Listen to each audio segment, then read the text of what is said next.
প্রাক্তন ভারতীয় bowling coach Bharat অরুণ জানিয়েছেন, আসন্ন ইংল্যান্ড সফরে জসপ্রীত বুমরাহ যেন 5টি টেস্ট খেলতে পারেন।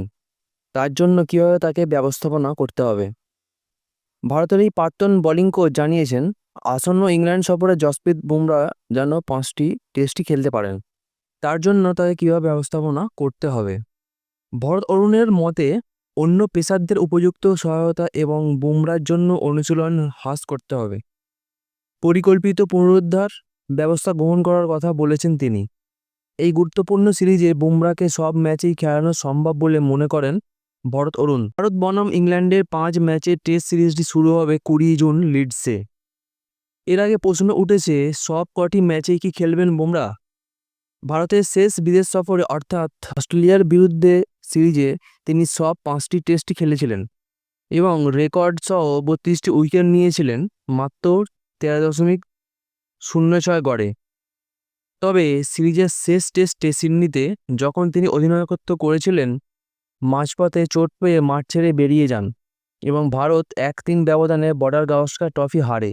সম্প্রতি সমাপ্ত IPL 2025-এর প্রথম 4টি ম্যাচ মিস করার পর বুমরাহ ফিরেছিলেন রয়্যাল চ্যালেঞ্জার্স বেঙ্গালুরুর বিরুদ্ধে, যেখানে তিনি 12 ম্যাচে 18 উইকেট নেন 17.55 গড়ে এবং তার দলকে কোয়ালিফায়ার 2 অবধি পৌঁছে দেন, যেখানে তারা হেরে যায় পাঞ্জাব কিংসের কাছে।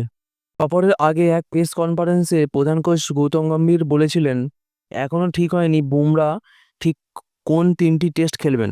গম্ভীর বলেন, আমরা এখনও ঠিক করিনি সে কোন 3টি ম্যাচ খেলবে। সিরিজ কোন দিকে যাচ্ছে তার উপর অনেক কিছু নির্ভর করবে। এটাও ও নিজেও জানে এবং এটা গুরুত্বপূর্ণ। রেভ স্পোর্টসের বর্ষীয়ান সাংবাদিক বরিয়া মজুমদারের সঙ্গে কথোপকথনে ভরত অরুণ বলেন, খুব বেশি বোলিং কিংবা একদম কম বোলিং দুটোই চোটের জন্য ক্ষতিকর। ম্যাচে কত ওভার বোলিং করছে সেটা নিয়ন্ত্রণ করা সম্ভব না হলে অনুশীলনের সময় কমিয়ে পুনরুদ্ধারে বেশি গুরুত্ব দিতে হবে।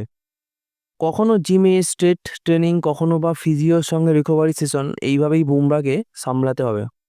তিনি আরও বলেন, বুমরাহ দলে থাকলে শুধু যে ও নিজে ভালো পারফরমেন্স করে তা না, সে দলের অন্য বোলারদেরও উদ্দীপ্ত করে। তাই আদর্শ পরিস্থিতিতে চাইব সে যেন 5টি টেস্ট খেলতে পারে। তবে তা সম্ভব যদি অন্য বোলাররা ভালো পারফরমেন্স করে তাকে সাপোর্ট দেয়। না হলে যদি ওকে পুরো ওয়ার্কলোড নিতে হয়, তাহলে 5টি টেস্ট খেলানো ঝুঁকিপূর্ণ হয়ে উঠবে। আগে থেকেই 3টি ম্যাচ খেলানো হবে এমন সিদ্ধান্ত না নিয়ে সিরিজের পরিস্থিতি দেখে এগোনো উচিত।